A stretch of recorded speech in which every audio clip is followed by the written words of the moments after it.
Sudah merupakan hal yang tidak asing lagi. Waktu menjelang pemilu atau pilkada, pengurus baik itu kepengurusan tim, bupati ataupun yang lain sebagainya, banyak membagi-bagikan uang. Baik itu berupa kaos dan sebagainya kepada masyarakat. Bagaimana hukum memberi dan menerima pemberian tersebut? Jawabannya,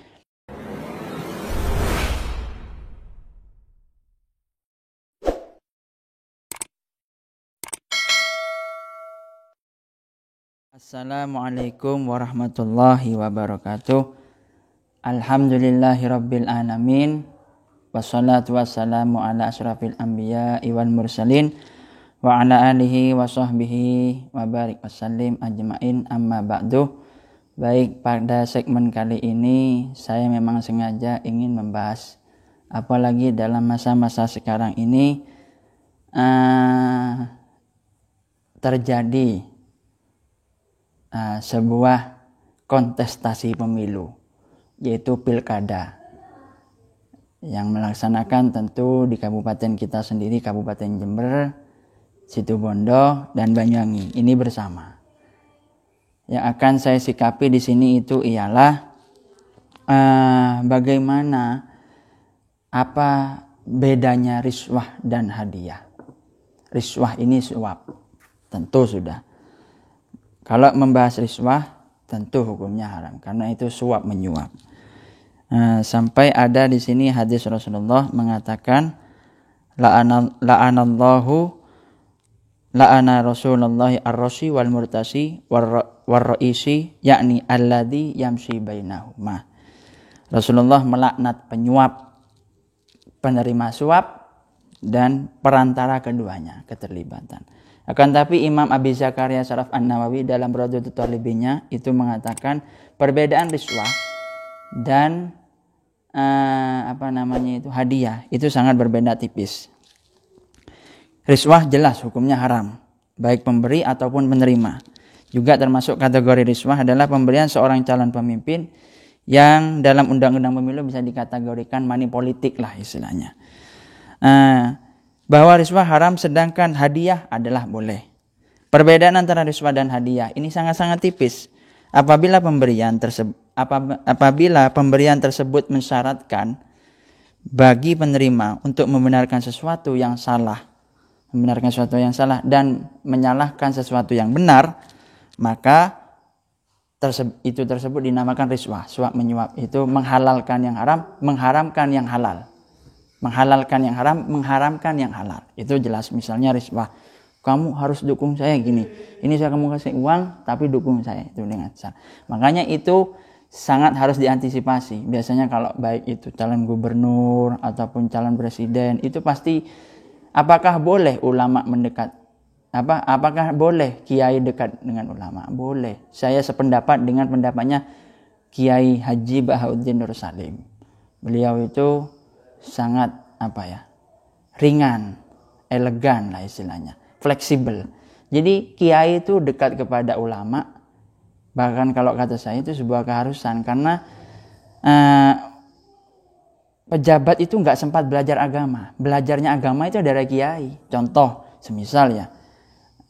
seperti guru saya Ki Haji Mahrus Ali Lirboyo, itu dekat dengan Jenderal Abdul Haris Nasution, korban PKI. Kemudian juga Gus Ali Mas'ud Pagarwajo Sidoarjo itu dekat dengan Jenderal Abdul Haris Nasution. Bahkan guru apalagi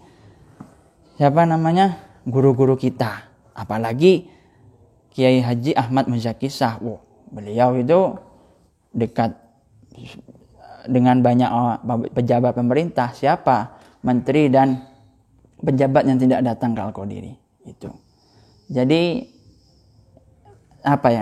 istilahnya kiai itu mendekat kepada, didekati oleh ulama, kiai didekati oleh pejabat atau ulama habib itu tidak masalah, asalkan yang benar-benar soleh istilahnya. Soleh di sini dalam kriteria yaitu bukan soleh amatiran istilahnya, masih baru belajar soleh sungguh maksudnya sekiranya membawa kemanfaatan, bukan keikut kiainya gitu.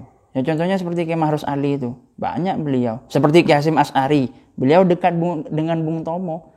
Bahkan ketika resolusi jihad itu, sebelum memproklamirkan resolusi jihad dengan Ki Hasyim Asy'ari, Bung Tomo itu sowan dulu, akrab dengan kakeknya Gus Dur. Nah ini sejarah yang nggak pernah kita ketahui.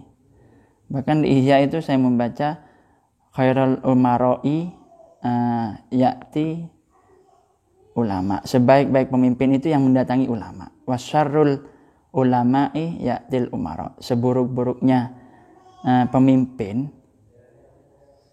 seburuk-buruknya ulama itu yang mendatangi kiai. Maksudnya di sini itu kalau apa namanya ya, kalau namanya sangat mengharap pejabat itu begitu.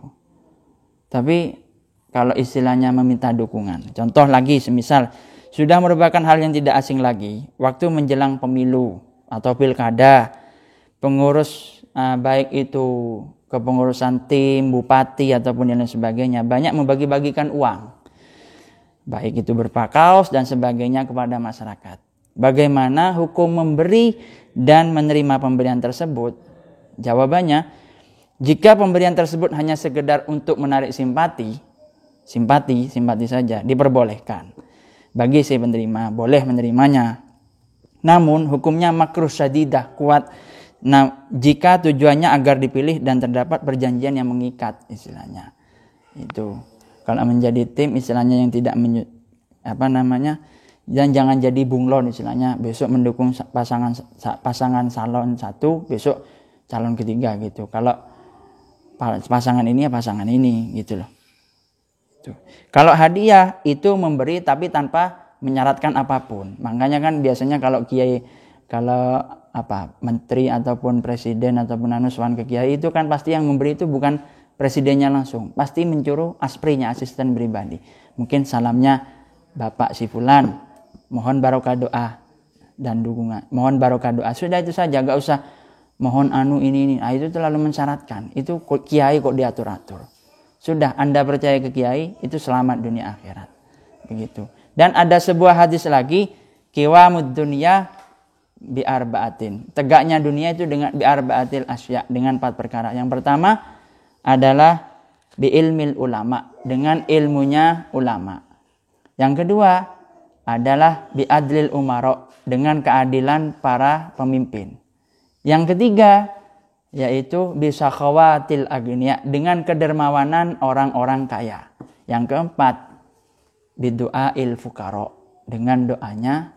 Kalau merunut dari hadis ini, maka boleh pemimpin itu mendekati kiai. Contoh semisal orang enggak mau mendekati kiai, misalnya pejabat mantulah istilahnya. Kemudian enggak ngundang kiai sama sekali, daripada ngundang sinden, nanti kalau ketahuan kiainya, loh kok enggak ngundang kiai? Katanya ulama enggak boleh mendekat ke kiai, ulama enggak boleh mendekat ke pejabat. Kan repot. Begitulah. Kita contoh lagi seperti Iran. Iran itu kan banyaknya kan ahli sunni wal jamaah, Tapi karena ulamanya itu tidak mendekati terhadap terhadap pemerintahnya, banyak dikuasai orang-orang Syiah.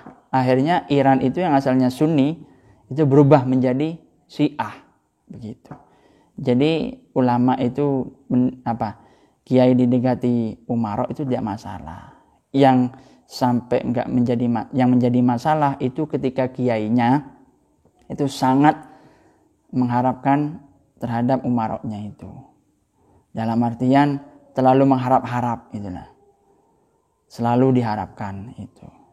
Cuman kalau istilahnya untuk menarik simpati, minta barokah doa, itu tidak masalah, minta dukungan barokah doa. Tapi yang itu ketika nanti sampai terjadi gesekan-gesekan, itu yang enggak boleh. Terjadi keributan, kerusuhan, itu permusuhan dan yang lain sebagainya.